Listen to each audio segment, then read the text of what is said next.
magpapanda tayo pagluluto dahil yung aking amo is alam kong pagod na pagod na. Pagluluto ko siya ng kanyang pananghalian.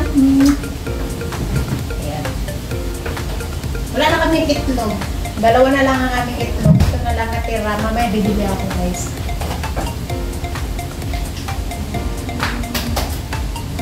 Ito lang naman ang kakainin ng aking amo. So, yun na siya yung masela.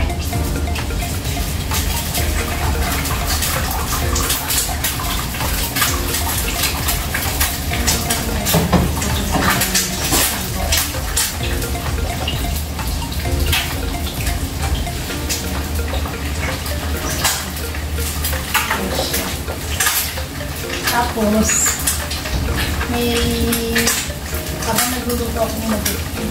Kaya kaway-kaway na lang ako kay Pagsa Evelyn. Matagal yung po niya eh.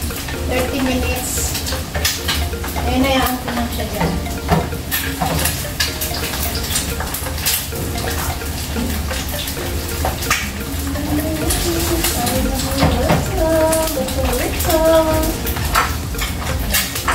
Tapos, habang itong isa, magpapakulo ko ng tubig. Ito yung ating ito. Sorry, meatballs.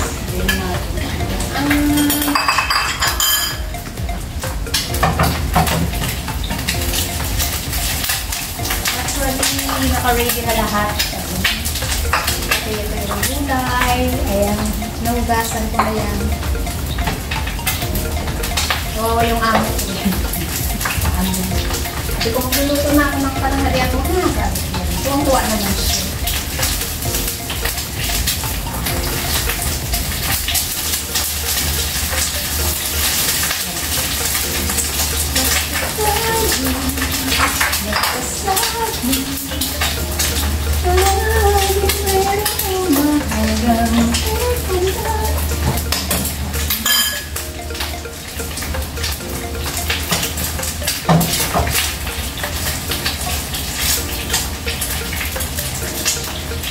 Maraming pong salamat pala po sa mga, maraming salamat pala po. Ano ba yan?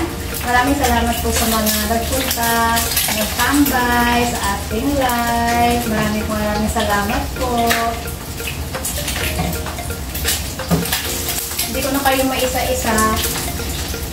Pero kilala ko naman po yung mga kwan. Tsaka yung mga bagong dating, bagong dating, pinuntahan ko na rin yung kanilang mga bahay. So, ganun. Pag nag-live pa rin ako ng kwan, let's say hapon, alas 12 or alas 1. Yung ginagawa ko nun, super busy again. Naliligo, after ko maligo, alis ako, malengke, ganyan.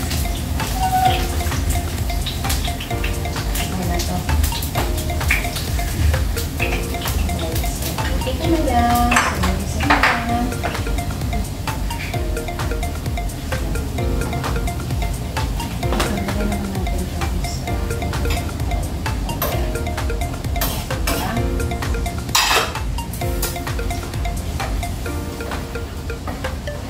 Yan lang kasimple. Ang kinakain ng mga amo ko. Tapos itong gulay. Ito, paborito ko itong gulay. Nasa probinsya ako, mahilig ako magtanim ng gulay. Tapos yung mga pamangkin ko ngayon, Diyos ko lang patatangan sa akin, kung tanim-tanim kayo dyan. Kasi diba, mahal ng gulay. Ano, pagod ka naman, pagod. Bakit? Manggi eh! Eh! Bakit? Ano yan? I don't want to burn it. You don't want to Very troublesome.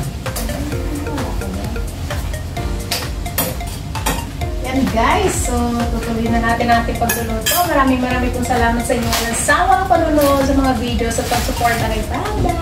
Maraming pong salamat sa inyo lahat. At saka next week ay alam ko busy ng lahat. Kasi nga, alam niyo na, malapit na ang CNY. God bless and ingat! Love you all!